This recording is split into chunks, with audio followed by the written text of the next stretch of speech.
Good morning all. In this video, we shall see about the differential amplifier and its operation. The outline to be covered in today's videos are differential amplifier basics, common mode gain, differential mode gain and common mode rejection ratio, BJT differential amplifier operation, and a common mode and differential mode. Before going to the introduction about differential amplifier, let us see what are the problems that is encountered in a single transistor amplifier stages. The first one is that the single stage amplifier stages will be vulnerable to ground and power supply noise. That is, many signal sources will be exhibiting a common mode drift. That signals will be amplified along with the original signal. Then why we are going for a differential amplifier? The main purpose of using a differential amplifier is that it is used to reject the components common to both the voltages, or it is used to reject our common mode noises, and this differential amplifier is used to amplify the difference between two input signals, and it is used in a variety of analog circuits and basic building block of a integrated circuit operational amplifier. Now let us see the differential amplifier basics. So the circuit shows here is a differential amplifier where the two input terminals V1, V2 and one output terminal V0 is being taken from the differential amplifier. So the output signal in this differential amplifier will be directly proportional to the difference between two input voltages that is we are applied to the amplifier circuit. So under this we can define two terms, that is one is a differential mode gain, other one is a common mode gain.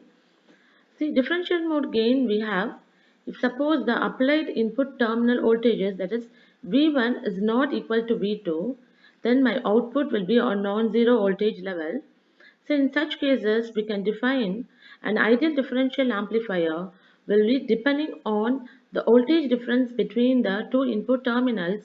So my output voltage V0 will be written as AD into V1 minus V2, that is my output depends on the differential mode gain of an amplifier, and so my differential mode gain of this differential amplifier can be written as output voltage divided by input V1 minus V2, where V1 minus V2 is given by the differential voltage VD. Now let us see the second case.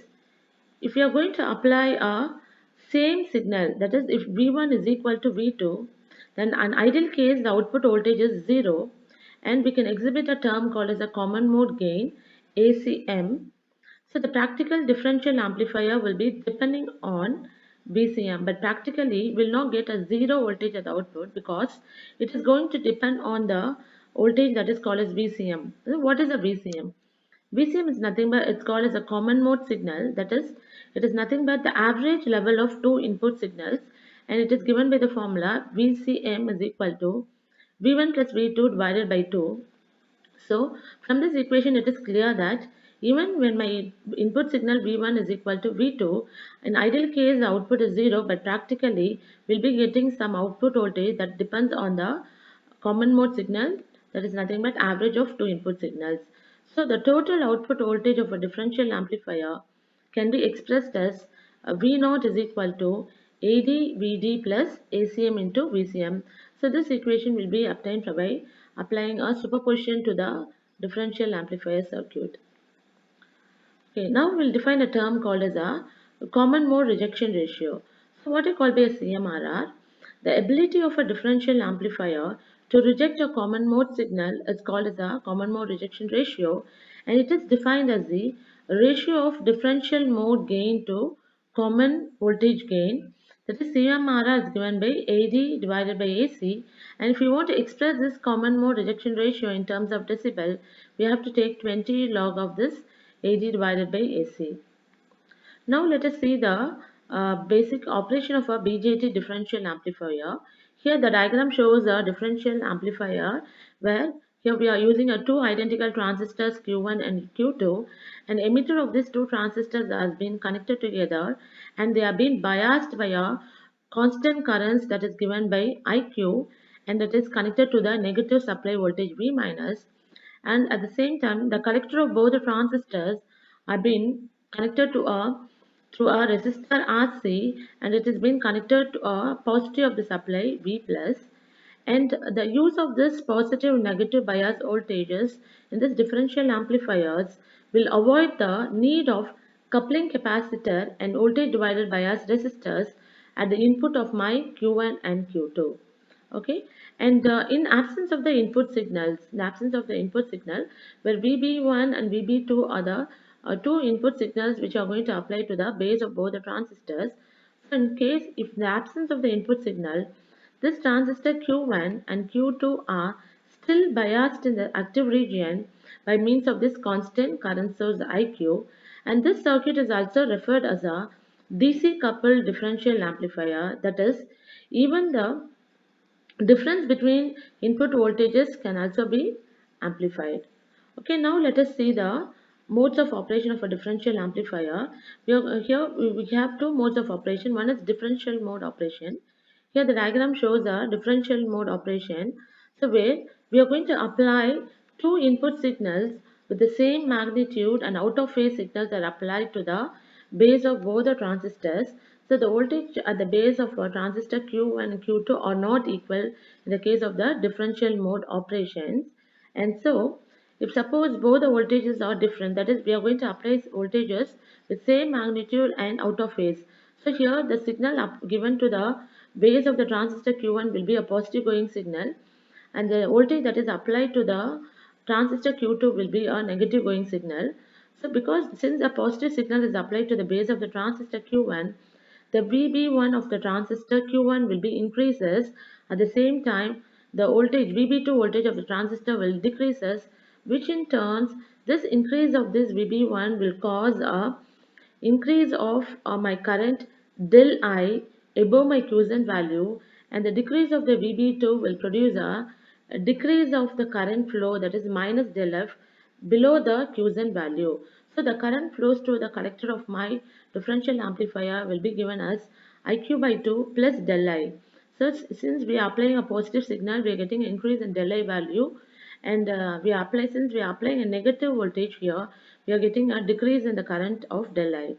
And the output for a differential amplifier will be taken, the potential difference between the two collector terminals will give the output voltages. Let us consider Vc2 be the voltage at the collector of a transistor Q2, and Vc1 be the voltage that is present at the collector of the transistor Qn. So the output is being taken at the across the two collector terminals, and it is given by the formula Vc2 minus Vc1, where Vc2 can be obtained by the equation by applying the voltage Kirchhoff's voltage here. Vc2, the voltage at this node, can be written as the total voltage V plus minus I into R, the current that flows to this through the RC resistor, that is given by IQ by 2 minus del I into RC. The same thing is being applied for the VC1. So VC1 can be written as V plus minus IQ by 2 plus del I into RC. If you substitute these two equations, your the V plus and V plus will get cancelled. So the total voltage across the two collector terminals for the differential mode operation will be given as 2 times of the increase in the current will be getting at the output. That is 2 into del I into RC value will be getting it. Now we'll see the operation of a common mode signal for a differential amplifier. Under the common mode operation of a differential amplifier, we are going to apply two signals which are equal in magnitude and phase. Now look at the diagram.